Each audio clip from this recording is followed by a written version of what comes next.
தெரிவித்துக் கொண்டு எல்லோரையும் வருக வருக என்று வரவேற்கின்றேன். இயற்கை விவசாயம் நமது நாட்டிற்கு ஒன்றும் புதியதல்ல.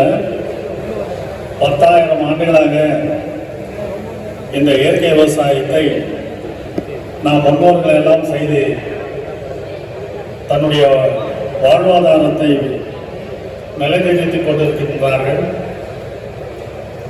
குறிப்பாக சொல்ல வேண்டும் என்றால், அண்மையிலே வெளியிட்டிருக்கின்ற நமது தமிழக அரசினுடைய ஒரு தொல்லியல் அறிக்கை என்ன கூறுகிறது என்றால், 5000 ஆண்டுகளுக்கு முன்பாகவே தமிழகத்திலே நம் பெருமக்கள்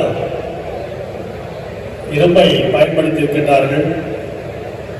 அதில் இருக்கக்கூடிய பானையிலே, அந்த அகழ்வாதிகளுடைய பானையிலே நெல் இருக்கிறது என்று கூறியிருக்கின்றார்கள்.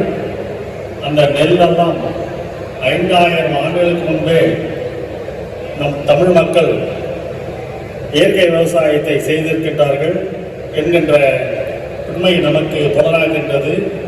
3 நிறுவனங்களுடைய ஆய்வறிக்கைகள் அதை உறுதி செய்திருக்கின்றது. இதெல்லாம் நமக்கு மிகவும் மகிழ்ச்சியும் பெருமையும் அளிக்கக்கூடிய நிகழ்ச்சிகளாக இருந்து கொண்டிருக்கின்றன. ஆனால் இன்றைய சூழ்நிலையில் 1960 நமக்கு பசுமை புரட்சி இந்தியாவிலே பல நெருக்கடிகளுக்கு மத்தியிலே வந்து நம்மை அறிமுகப்படுத்தப்பட்டார்கள். அன்றே சில இருக்கக்கூடிய வல்லுநர்கள் எல்லாம் பசுமை புரட்சி நமக்கு வேண்டியதில்லை, கொள்கை முடிவுகளெல்லாம் வெளியிலிருந்து வரக்கூடாது அப்படி என்று ஒரு பெரிய ஆலோசனைகள் எல்லாம் வழங்கினார்கள். டாக்டர் ரிச்சாரியா அவர்கள் அன்றைய நெல் ஆராய்ச்சி நிறுவனத்துடைய இயக்குநராக இருந்தார். டாக்டர் ரிச்சாரியா அவர்கள் இந்தியாவில் மட்டுமல்லாமல் உலகத்திலே தலை சிறந்த நெல் ஆராய்ச்சி நிபுணர்களில் அவர் ஒருவராக கருதப்பட்டார்கள். அவர்கள் சொன்ன கூற்று என்னவென்றால், நமது நாட்டில் 2 லட்சம் நெல் ரகங்கள் இருந்திருக்கின்றன. ஏதோ ஒரு சூழ்நிலையில் அழுந்துபட்டாலும் 40,000 நெல் ரகங்கள் நம்முடைய மத்தியிலே இன்னும் நம்முடைய ஆராய்ச்சி கூடங்களிலே இருந்து கொண்டிருக்கின்றது.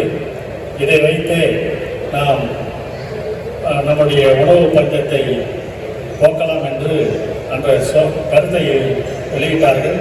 அந்த கருத்தை அன்றிருக்கக்கூடிய சூழ்நிலையிலும், அன்றிருக்கக்கூடிய உலக வங்கியினுடைய நெருக்குதலாலும், அன்றிருக்கக்கூடிய நமக்கு இருக்கக்கூடிய பல பிரச்சனைகளாலும் திணிக்கப்பட்டது. ஏற்றுக்கொள்ளப்பட்டது என்று சொல்வதை விட திணிக்கப்பட்டது. ஏதோ பழைய இலையெல்லாம் நாம் பேச வேண்டிய நிலையிலே நாம் இல்லை. இன்று இயற்கை விவசாயம் உலக அளவிலே பேசும்பொருளாக இருக்கின்றது. குறிப்பாக சொல்ல வேண்டும் என்றால், இயற்கை விவசாயத்தை பற்றி விழிப்புணர்வு அதிகமாக இருக்கக்கூடிய மாநிலம் தமிழ் மாநிலம் என்றுதான், நமது தமிழ்நாடு என்றுதான் அறிக்கைகள் கூறுகின்றன. அதில் என்னவென்றால், அவேர்னஸ் நிறைய இருக்குது, ஆனால் போகிறதுக்கு தயக்கம், எஜுகேட் டு அடாப்ட், போகிறதுக்கு தயக்கம். அப்படி இருக்கக்கூடிய ஒரு சூழ்நிலை. என்ன இருந்தாலும் நம்மாழ்வாரையா அவர்கள் எடுத்த பெரிய இயக்கம் இது. திட்டம் என்பதை விட இது பெரிய இயக்கம். இந்த இயக்கத்தினுடைய இந்த பரிணாம வளர்ச்சி இவ்வளவு கூட்டமெல்லாம் கூடியிருக்கின்றது. நம்மாழ்வாரோடு நான் பயணித்த போது ஒவ்வொரு கிராமங்களில் ஒரு 10 பேர் 15 பேர் தான் இருப்பாங்க. இன்று இந்த அளவு கூட்டங்கள் இருக்கின்றது. இந்த சூழ்நிலையில் நமக்கு ஒரு பெரிய விழிப்புணர்வு இருக்கின்றது. இந்த இயற்கை விவசாயம் ஒரு பெரிய அறிவியலை சார்ந்திருந்தாலும் நம்ம முன்னோர்கள் செய்திதான் நாம் செய்ய வேண்டும். இதுக்கென்றெல்லாம் தொலைத்ததை தேடி விட்டால் போதும். இதில் என்ன ஒரு பெரிய ஜீவாமிர்தம், அமிர்த கற்சல், மீன் அமினோ அமிலம் இதெல்லாம் அதிகமாக சொல்ல வேண்டியது என்று நிறைய பேசிக்கொண்டிருக்கின்றார்கள். இயற்கை விவசாயம் நமக்கு தேவையா அப்படின்றது இன்று ஒரு பெரிய சர்ச்சை ஏற்பட்டு கொண்டிருக்கின்றது. வளர்ந்து வரும் மக்கள் தொகைக்கு இது ஈடு செய்யுமா இந்த இயற்கை விவசாயம். இதனால் உணவை எல்லாருக்கும் அளிக்க முடியுமா என்று கூறினார்கள். 1790 அன்று இருக்கக்கூடிய மக்கள் தொகை நிபுணர் ஒருவர் இருந்தார், தாமஸ் மால்தூஸ் என்பவர். அதுதான் சொன்னார், இதே நிலை போய்க் கொண்டிருந்தால் உலகத்திலே 2000 எல்லாரும் இறந்து விடுவார்கள் என்றார்கள். யாரும் பசி பட்டினியால் அதிகமாக இறக்கவில்லை என்றது அதனுடைய தீரி அன்று பொய்யாகிவிட்டது. அப்படி இருக்கக்கூடிய ஒரு சூழ்நிலையிலே இயற்கை விவசாயம் நமக்கு உணவு அளிக்குமா என்கின்ற ஒரு கருத்தை முன்வைக்கின்றார்கள். அமெரிக்காவிலே ஒரு நிறுவனம் இருக்குது, வேர்ல்ட் வாட்ச் இன்ஸ்டிடியூட் என்ற ஒரு நிறுவனம் இருக்கின்றது. அந்த நிறுவனத்துடைய தலைவர் லிஸ்டர் பிரவுன் என்பவர். அந்த லிஸ்டர் பிரவுன் அமெரிக்காவில் இருக்கக்கூடிய 50 சிந்தனையாளர்களிலே அவரும் ஒருவர். 50 சிந்தனையாளர்கள் அவரும் ஒருவராக கருதப்படுவோர். இன்னும் இருக்கின்றார் லிஸ்டர் பிரவுன் அவர்கள். உலக ஆய்வு நிறுவனம், ஒரு வேர்ல்ட் வாட்ச் இன்ஸ்டிடியூட் என்று சொல்வார்கள். அப்பொழுதுதான் இந்தியாவிலே உணவு அளிக்க முடியுமா அப்படின்னு சொல்றப்போ நிறைய கருத்துக்களை வெளியிட்டார்கள். Feed everyone all without damaging the forest. Feed everyone all without tapping the exploiting the water. தண்ணியை அளவுகளுக்கு எடுக்காமல் எல்லோருக்கும் உணவு அளிக்கலாம், எல்லோருக்கும் கால்நடைகளை பராமரிக்கலாம் என்ற ஒரு ஆய்வறிக்கை நம்ம இந்தியாவுக்காகவே தனியாக இருக்கின்றது. அது ஒரு 20 ஆண்டுகளுக்கு முன்னாடி இந்த ஆய்வறிக்கைகள் வந்தது. 2005 உலக வங்கி ஒரு ஆய்வறிக்கை அமைக்க ஒரு கருத்துக்குழு அமைக்க ஒரு குழு போட்டது.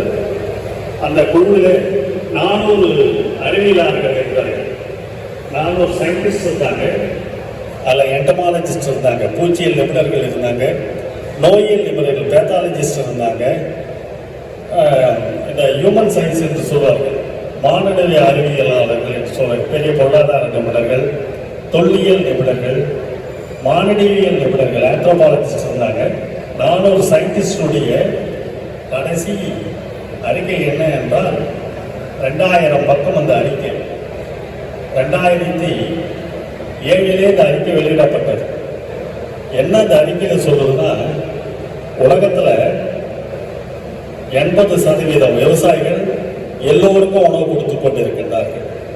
அந்த 80% விவசாயிகள் 2.5 ஏக்கர் கீழ் இருக்கக்கூடியவர்கள் தான் இருக்கின்றார்கள்.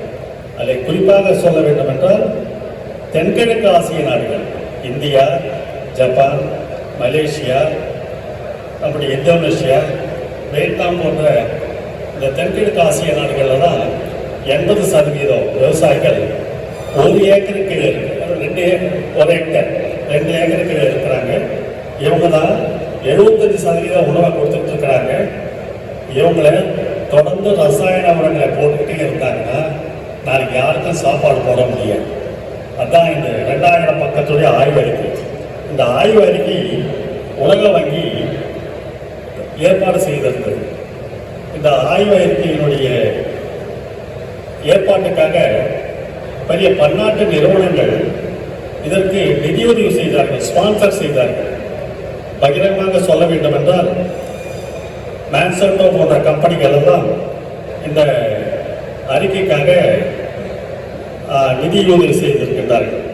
அவங்களுடைய நோக்கங்கள் என்னவென்றால், இந்த ஆய்வறிக்கை நம்முடைய ரசாயன உரங்களுக்காகவும் நம்முடைய வீரிய விதைகளுக்காகவும் தான் இந்த அறிவியலாளர்களெல்லாம் நமக்கு பரிந்துரை செய்வார்கள் என்று அவர்களுடைய எண்ணங்கள். ஆனால் அந்த ஆய்வறிக்கையுடைய வெளிப்பாடுகள் பார்த்தால் இயற்கை விவசாயத்தால் தான் எல்லோருக்கும் உணவளிக்க முடியும் என்று 2008 இந்த ஆய்வறிக்கை வெளியிட்டாங்க. அந்த ஆய்வறிக்கையுடைய தொகுப்பு என்னவென்றால், international assessment on agriculture for science and technology என்று பெயர், இசாட் வாங்க. இந்த அறிக்கையை உலக அளவில் இருக்கக்கூடிய ஒரு ஆய்வறிக்கை. இதற்கு உலக நாடுகள் யாராவது இதுக்கு மறுப்பு தெரிவித்தாங்கன்னா, அமெரிக்கா போன்ற நாடுகளெல்லாம் இதுக்கு மறுப்பு தெரிவித்தாங்க. நம்முடைய இந்திய நாட்டில் இருக்கக்கூடிய போயிருந்தவங்க நடுநிலை வகித்தோம். இந்த டிசெண்டிங் நோட்டு கொடுத்தது அமெரிக்கா தான் இருக்கு. இந்த உலக வங்கி அங்கே தான் இருக்கு. நோக்கங்கள் இவங்க அதான் நினைச்சாங்க. ஆனால் அறிக்கையினுடைய எதிர்பார்ப்புகளெல்லாம் பார்த்தீங்கன்னா இயற்கை விவசாயத்தை தான் உணவு அளிக்க முடியும். நீங்கள் வலைதளங்களிலே போய் இதையெல்லாம் பார்க்கலாம். நீங்கள் இசாட்னு இருக்கு, international assessment on agriculture science and technology for government. இந்த ஆய்வறிக்கைகள் உலக அளவில் செல்லும் பொழுது நமக்கு நம்முடைய ஆட்சியாளர்கள் மைய அரசும் சரி மாநில அரசும் சரி இதையெல்லாம் கொண்டு போக வேண்டும். அந்த உணவுக்கு உத்தரவாதம் அளித்தார்கள். ஃபுட் செக்யூரிட்டி தான் நமக்கு கொடுத்தாங்க. ஆனால் நியூட்ரிஷன் செக்யூரிட்டி யாரும் கொடுக்கல. அரசியல் சட்டத்தில் உணவுக்கு அங்கீகாரம் செய்ய வேண்டும் என்று சட்டத்தை திருத்தம் செய்தார்கள். ஆனால் ஊட்டமான உணவை கொடுக்க வேண்டும் என்று நம்முடைய அரசியல் சட்டத்தில் இருக்கக்கூடிய எதையும் விளக்கமாக கூறப்படவில்லை. உணவு என்பது மனிதனுடைய சுதந்திரம். என்ன உணவை சாப்பிடணும்ன்றது அவன் முடிவெடுக்கும். மேலே இருக்கிறவங்க முடிவெடுக்கக்கூடாது. பொது விநியோக கடையில் நம்முடைய தென் மாநிலங்களில் அரிசியை கொடுக்குறாங்க, வட மாநிலங்களில் கோதுமையை கொடுக்குறாங்க. ஆனால் இந்த உணவு எந்த அளவு நாம் எடுத்துக்கொள்ள வேண்டும் என்றும் எந்த சத்தான உணவை நாம் எடுத்துக்கொள்ள வேண்டும் என்றும் இதை நாம் தான் முடிவு செய்ய வேண்டும். அந்த அதிகாரம் நமக்கு இல்லை இன்னமும். அது பேர் உணவு இறையாண்மை, ஃபுட் சாவிடாரிட்டி என்று பெயர்.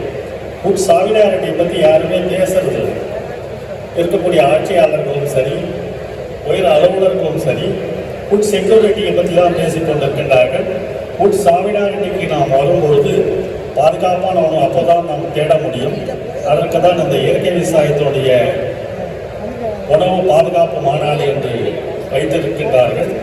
இதில் என்ன கூற வேண்டும் என்றால், எல்லோரும் உணவை உண்கிறோம், பாதுகாப்பான உணவை உண்கின்றோமா என்றால் பெரிய கேள்விக்குறியாக இருக்கின்றது. அதில் இருக்கக்கூடிய வேதியியல் உரங்களை எல்லாம் அதன் மேல் தெளிக்கின்றார்கள். வேதியியல் உரங்களை கீழே கொடுக்கின்றார்கள். எது பூச்சிகளை கொள்ளுதோ அதையெல்லாம் பெஸ்டிசைடு அப்படின்னு சொல்லுகின்றாங்க. இந்த சைடுன்ற வார்த்தையை பார்த்தீங்கன்னா சைடுன்னு சொல்லுவாங்க. தற்கொலை பண்ணிக்கிறதுக்கு பார்த்தீங்கன்னா சூசைடுன்னு தான் சொல்லுவோம் இல்லைங்களா. ஒரு தற்கொலை பண்ணிக்கிறாங்க சூசைடு அப்படின்னு. நம்மளுடைய குறிப்பாக தமிழகத்தில் பார்த்தீங்கன்னா இப்போ இல்லாது. தென் மாவட்டங்களில் பார்த்தீங்கன்னா பெண் குழந்தைகளே சிசுவதை பண்ணிடுவாங்க. ஃபீமேல் இன்ஃபான்டிசைடு அப்படின்னு பெயர்.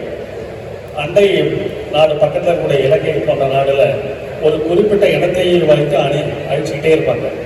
அது பேர் ஜினோசைடு அப்படின்னு பேர். பூச்சி மருந்து அழிக்கிறப்போ பெஸ்டிசைடு அப்படின்னு தான் பேர். சைடுன்ற வார்த்தைகள்லாம் எப்பவுமே டிஸ்ட்ரக்டிவ் ஃபோர்ஸ் சொல்லுவாங்க. ஒரு அழிக்கக்கூடிய ஒரு இது. நாம் அதற்காக தான் பூச்சிகளை கொல்லக்கூடாது, பூச்சிகளை விரட்ட வேண்டும். பெஸ்ட் ரிப்ளைண்ட் அப்படின்றத செல்வம் அவர்கள் ஐயா அவர்கள் பிறகு விளக்கமான இதை உரையாற்றுவார்கள். நாமெல்லாம் ஒரு பொருளை அழிப்போம் என்றால் மறு இதுக்கு அதுக்கு வேறொரு இது வந்துவிடும். அதற்காக தான் இந்த பூச்சி விரட்டிகளையாக தான் பயன்படுத்த வேண்டும். குறிப்பாக சொல்ல வேண்டும் என்றால் இந்த பெஸ்டிசைடெல்லாம் அடிக்கிறோம். பெஸ்டிசைடு அடிக்கிறப்போ பழைய காலத்தில் எங்கள் கிராமங்கள்லாம் சொல்லுவாங்க, இந்த 810ன்னுவாங்க. பீச் 10% 810ன்னுவாங்க. இந்த 810 பாலிடால் இதெல்லாம் அடிக்கிறப்போ அதில் இருக்கக்கூடிய நச்சு வேதியியல் இருக்கும் பாருங்கள். அந்த நச்சு வேதியியல் கொழுப்பில் கரையும், தண்ணியில் கரையாது. மனித கொழுப்பில் தான் கரையும், இல்லை மிருக கொழுப்பில் தான் கிடைக்கும். இந்த மனித கொழுப்பு பார்த்தீங்கன்னா மனித கொழுப்பு தாய்மார்கள் தாய்ப்பாலில் தான் இருக்கும். ஆண்களுக்கு பார்த்தீங்கன்னா இனப்பெருக்கம் செய்கிற இடத்துல தான் இருக்கும். அப்போது அந்த அந்த சேச்சுரேஷன் கரையக்கூடிய நிலை அந்த கொழுப்பில் தான் போய் கரையும். அப்போ அங்கே தான் கேன்சர் வரும். தாய்ப்பால் விஷமாக கையில் பூச்சிக்கொல்லி மருந்துகளெல்லாம் அடிக்கிறோம். பில்லெல்லாம் மாடு மேயிறப்போ பார்த்தீங்கன்னா அந்த பாலுடைய காம்பு இருக்கு பாருங்க, அந்த காம்பில் தான் கறக்கிறப்ப பார்த்தீங்கன்னா விஷம் இருக்குது அப்படின்னு சொல்லிட்டு உலக சுகாதார நிறுவனம், தமிழ்நாடு வேளாண்மை பல்கலைக்கழகம், பஞ்சாப் வேளாண்மை பல்கலைக்கழகங்கள் எல்லாம் இதை ஒரு அறிக்கையாகவே வெளியிட்டு இருக்கின்றார்கள். அப்படி இருந்தும் பூச்சிக்கொல்லி மருந்துகள் தாராளமாக விற்கப்பட்டு வருகின்றன. அந்த சூழ்நிலையில் நாமெல்லாம் இயற்கை உணவு பாதுகாப்பு மாநாடு என்கின்ற ஒரு மாநாட்டை விழிப்புணர்வாக செய்து கொண்டிருக்கின்றோம். பஞ்சகவியா அடிப்பது, தசகவியா அடிப்பது, நவதானிகள்லாம் ஒரு அறிவியல் தொழில்நுட்பங்கள். இதையெல்லாம் பின்னாடி ரொம்ப அந்தந்த குறிப்பிட்ட வல்லுநர்கள் பேசியிருக்கின்றாங்க. எதிர்காலத்தில் நாமெல்லாம் இந்த இயற்கை விவசாயத்துக்கு திரும்ப வேண்டும். இந்த உலகளாவிய இந்த இயற்கை விவசாயத்தால் தான் உணவு கொடுக்க முடியும் என்கின்ற ஒரு பெரிய ஆய்வு அறிக்கையை நாமெல்லாம் அரசனுடைய கவனத்திற்கு எடுத்து சென்று இந்த இயற்கை பாதுகாப்பு, இயற்கையான உணவை நாம் உண்ண வேண்டும் என்கின்ற ஒரு நிலைக்கு நாமெல்லாம் வர வேண்டும் என்று கூறிக்கொண்டு வாய்ப்பளித்த எல்லோருக்கும் என்னுடைய நன்றி கூறி விடைபெறுகிறேன். நன்றி.